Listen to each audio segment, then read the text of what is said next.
Hoje eu vou ensinar a fazer um lambedor para tosse. Essa tosse seca, alérgica que fica. E a gente tosse, dói o peito, fica aquele catarro preso, né? Aí dói a garganta, dói a cabeça. E aí, o que a gente vai precisar? A gente vai precisar de cúrcuma em pó, mel, tá? E esse óleo de coco comestível. Eu paguei R$20 aqui na farmácia aqui perto de casa. Aí, cada um vê, né, onde vai conseguir. E aí, a gente vai colocar num potezinho. Esse aqui eu tava com um pouco de cúrcuma aqui. Mas aí, eu vou fazer a mistura aqui e vou mostrar pra vocês como é que fica. As quantidades. Olha, aqui é uma colher de sopa, tá? Vou fazer uma colher de sopa de cúrcuma.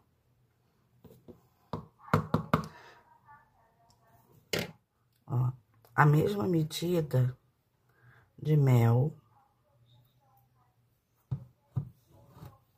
Vou tentar fazer aqui, eu tô dando o meu jeito aqui pra poder gravar. Aqui, eu vou fazer uma mesma medida do óleo de coco, que tá aqui, tá?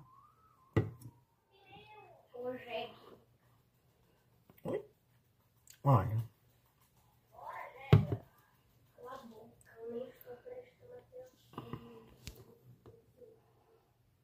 E agora a gente vai misturar.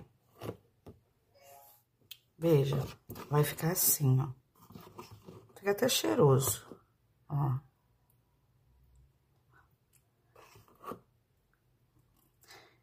E aí, ele tá pronto pra gente usar, tá? Eu vou explicar depois a medida que vai ter que utilizar. Ó,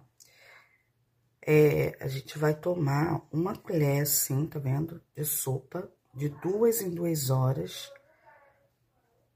até melhorar. Aí, acabou, faz novamente. Aí, faz novamente. E aí, vai nesse processo até acabar com os sintomas.